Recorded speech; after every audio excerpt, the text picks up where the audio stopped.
Quarto ponto, Rodrigo diz assim no seu vídeo: nenhum servo de Deus percebeu a doutrina do arrebatamento em 2000 anos de história da igreja.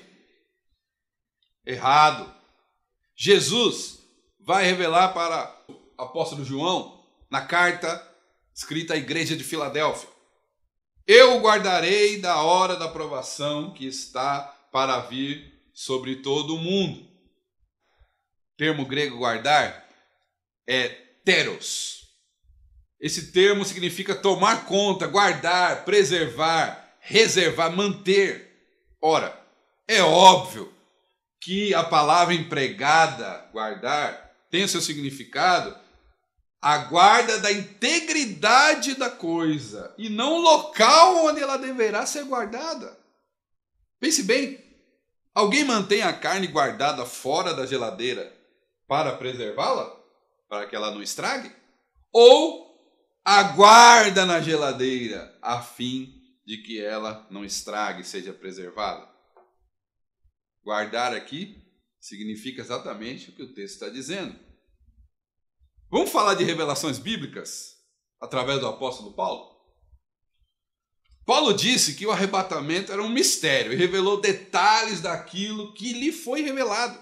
O texto de 1 Coríntios 15, 51. Eis que eu lhes digo um mistério. Nem todos dormiremos, mas todos seremos transformados. A palavra mistério aqui no grego tem significado algo escondido, secreto, segredo. O contexto de 1 Coríntios 15 é a ressurreição. Mas eu quero destacar que não é novidade no ministério de Paulo declarações de que ele recebeu revelações, coisas que lhe tinham sido reveladas até então, não tinham sido reveladas e nem escritas por ninguém.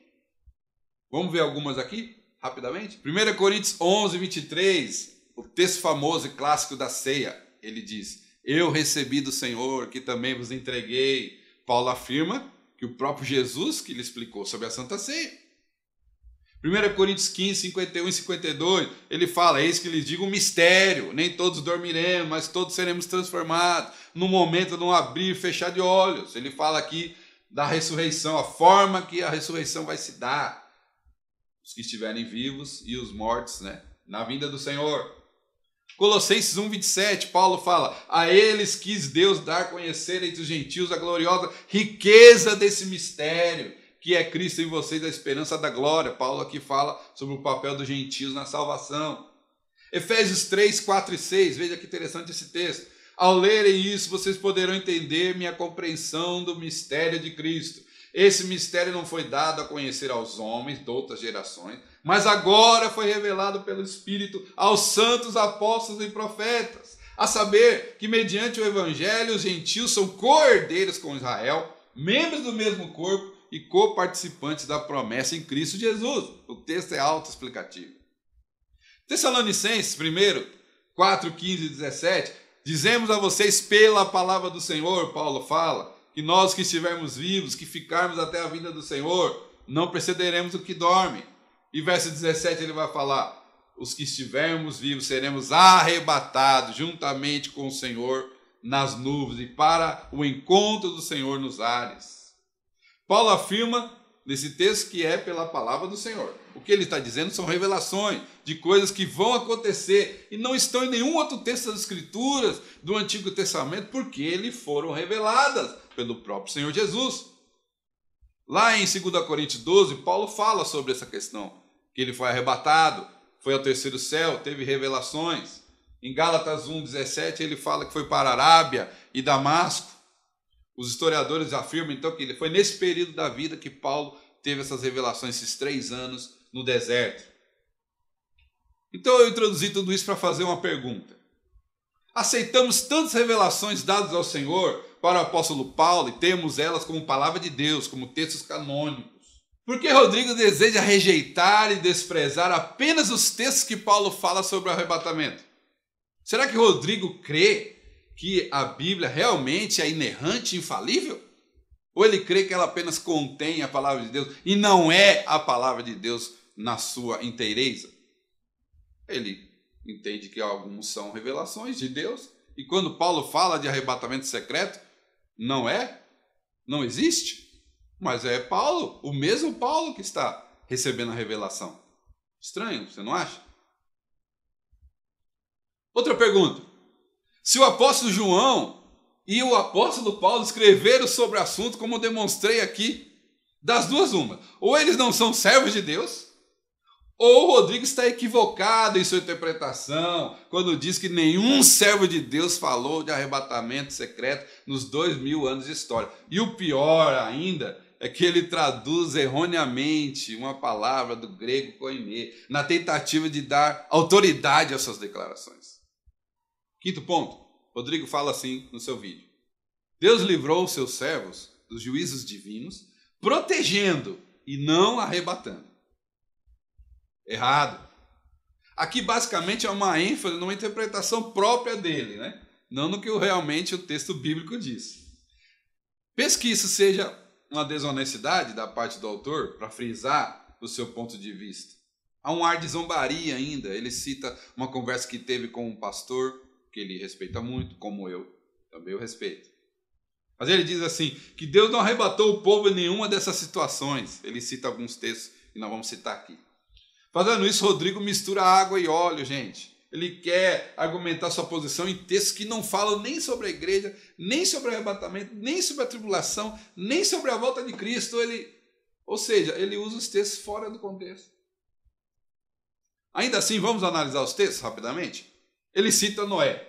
Noé passou o dilúvio, né? E ele diz então que Noé é um dos exemplos. Ora, Noé passou o dilúvio dentro da arca e não fora. Ele foi retirado da terra. Rodrigo cita Ló. Ló foi retirado de Sodoma e Gomorra e não viu a destruição que aconteceu lá. Inclusive o texto de Gênesis 19, 23, o texto fala que o anjo do Senhor fala para Ló que ia esperar ele chegar em Zoar, que não poderia derramar a destruição em Sodoma e Gomorra enquanto Ló não chegasse em Zoar.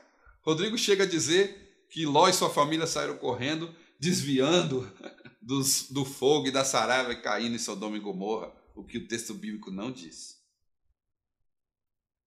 Rodrigo fala também da questão do Egito, que Deus protegeu o povo de Israel. Sim, é verdade, mas nenhuma praga caiu sobre o povo de Israel. Você lembra bem no texto em que cita que o povo de Israel morava no delta do Nilo. E lá no delta do Nilo eles ficaram. E quando as pragas caíram no povo do Egito, não caíam no lugar onde o povo de Israel estava. Ou seja, Israel estava protegido do Senhor, retirado do lugar onde as pragas aconteciam. Sexto ponto, Rodrigo fala assim em um dos vídeos. A palavra arrebatar, utilizada por Paulo em 1 Tessalonicenses 4, não significa arrebatamento secreto. Então, o texto não fala de arrebatamento secreto. A gente não pode utilizar a palavra nesse contexto. O contexto da palavra ali é roubar. Errado. A doutrina da escatologia e o tema arrebatamento secreto não está baseado em um só texto. Nenhuma doutrina que se preze e seja bíblica está baseada numa palavra ou em um só texto. A palavra só tem seu significado na doutrina do arrebatamento, dependendo do seu contexto. Os antigos, quando estavam no ano 300 ali, começando a trabalhar a formação do cânon, eles colocaram alguns requisitos para que livros fossem incluídos no cânon do Novo Testamento. E um dos requisitos é que qualquer livro que tivesse uma doutrina bíblica, essa doutrina precisaria aparecer em pelo menos 3 textos em outros escritos. Ou seja, até os antigos sabiam que não se faz doutrina com um texto ou uma palavra só. Creio que não preciso continuar nesse ponto aqui. O sétimo e penúltimo ponto, Rodrigo fala assim no seu vídeo. O valente do texto de Mateus 12, 29 representa o diabo, que precisa ser preso para que a igreja seja arrebatada. Errado, Rodrigo. O contexto citado ali nesse texto é a expulsão de demônios, é sobre o mundo espiritual. Em nenhum momento há nesse texto de Mateus 12, 29, o capítulo 12 de Mateus, em nenhum momento fala de arrebatamento. O autor comete um grave erro de hermenêutica, interpretação do texto. A doutrina da escatologia fala do diabo. E o diabo será preso pouco antes do início do milênio, conforme Apocalipse 20, verso 2. Ou seja, a verdade é exatamente o contrário. A igreja será arrebatada para ser guardada das ações malignas de Satanás e a sua rede, que vai acontecer aqui na terra, na grande tribulação. Rodrigo ainda cita nesse ponto João 17,15. Não peça para que os tire do mundo, mas sim que os guarde do mal. E ele coloca então esse texto no contexto do arrebatamento. Ora, Rodrigo, mais uma vez você erra na interpretação e na aplicação do texto. Você ignora o contexto. João 17 é a oração sacerdotal de Jesus. Ele está falando ali de vida cristã, de testemunho dos cristãos ao mundo. Jesus intercede por todos os crentes que existem hoje, na época que ele falou, e ainda virão. O contexto é esse. Não está falando de arrebatamento. Usar esse texto para falar desse assunto é forçar um significado que o texto não tem.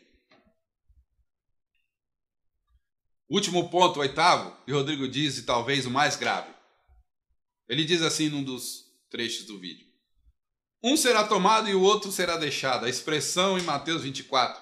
A passagem tem seu contexto, a vinda gloriosa de Cristo e a comparação com o dilúvio, assim como foi nos dias de Noé. Então, como foi naquela época, será agora. Rodrigo diz que na análise textual dele, os que são deixados são os que se salvam. E os que são levados são os que se perdem. Assim como no dilúvio, os que foram deixados se salvaram e os que foram levados foram mortos pelas águas. A análise textual de Rodrigo, do texto de Mateus 24, é exatamente isso que você ouviu. Os que são deixados para trás se salvam. E os que são levados são os que se perdem. Penso que nem precisaria me deter muito nesse ponto, esse argumento, que ele é tão falho que qualquer um que leia, faça uma leitura simples, vai coçar a cabeça sem entender o que o Rodrigo quer dizer. Mas vamos lá. O texto citado da história de Noé já foi explicado aqui. As pessoas, Noé e sua família, foram retirados do juízo do dilúvio e colocados na arca, onde estavam guardados da destruição. Assim como nos dias de Noé, Jesus vai guardar os seus escolhidos, retirando-os da terra, como o texto de Mateus 24 diz. Um será tomado e o outro deixado. Essa é a interpretação correta do texto. Outro erro ainda nesse ponto, Rodrigo comete mais um erro de hermenêutica, porque ele não leva em conta o contexto.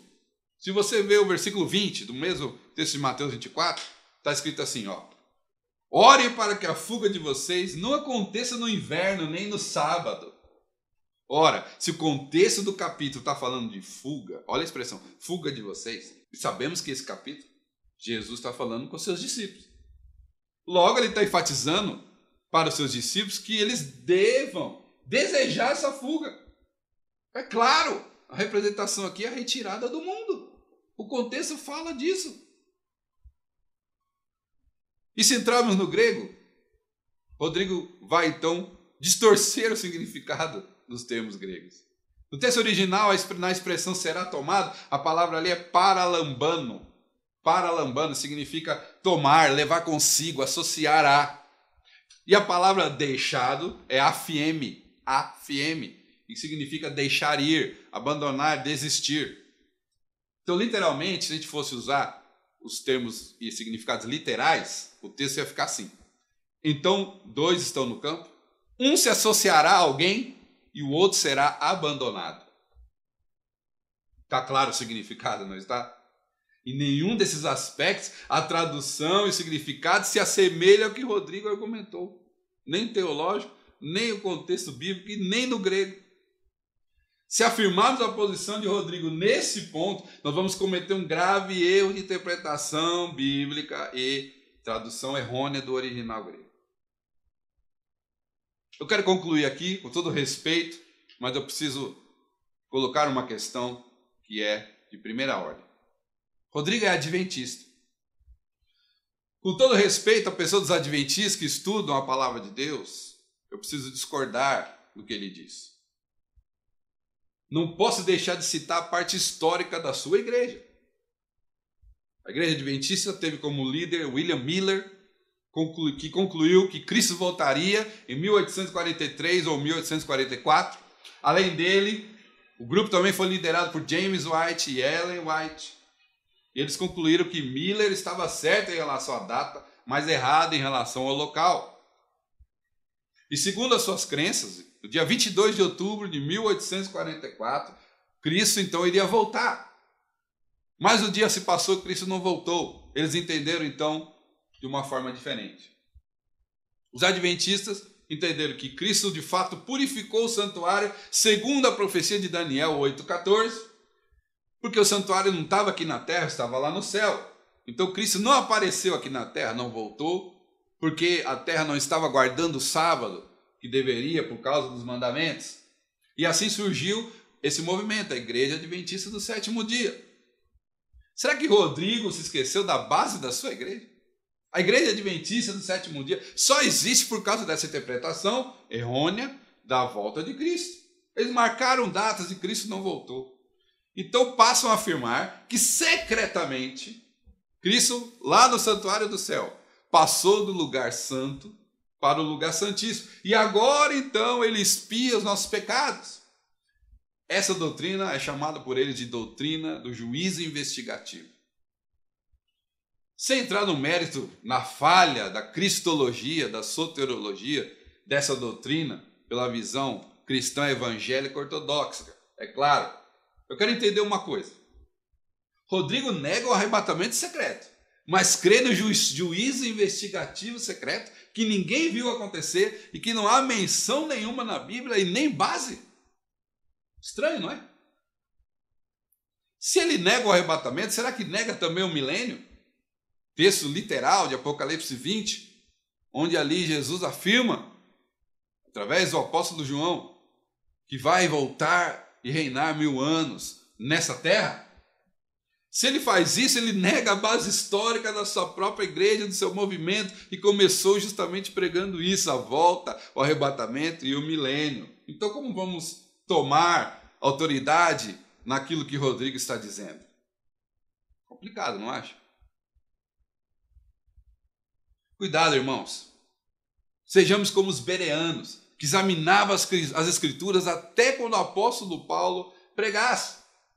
Atos 17:11, está dizendo aí, os bereanos eram os mais nobres do que os tessalonicenses, pois receberam a mensagem com grande interesse, examinando todos os dias as escrituras, para ver se tudo era assim mesmo. Examinemos a fundo o que a Bíblia diz. Paremos de ouvir, dar credibilidade a qualquer pessoa que apareça para distorcer os ensinos bíblicos e retirar a esperança bíblica do povo. Seja ele pastor, profeta, evangelista, apóstolo, cardeal, bispo, padre ou até mesmo papa. Se querem respeito por ter posições diferentes, que sejam éticos e respeitosos com as posições teológicas diferentes das suas. E aprofundem mais antes de falar, se aprofundem mais antes de zombar e ridicularizar. Esse vídeo não foi para mostrar a minha posição teológica sobre o assunto. A minha intenção é afirmar que existem posições teológicas diferentes. É assim que eu dou aula nos seminários. Eu mostro todas as linhas de pensamento quando a Bíblia não fecha a questão. Eu afirmo com certeza quando a Bíblia afirma com certeza. Escatologia é um assunto complexo. É preciso respeito pelas posições divergentes, conhecimento sobre o assunto, antes de zombar e ridicularizar as posições dos outros. Se você viu o vídeo do arrebatamento e se atemorizou, eu quero finalizar aqui falando com você, não tenha medo. Ainda há chance.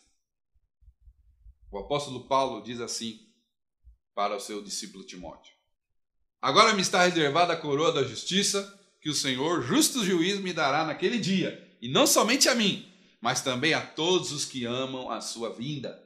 2 Timóteo 4:8.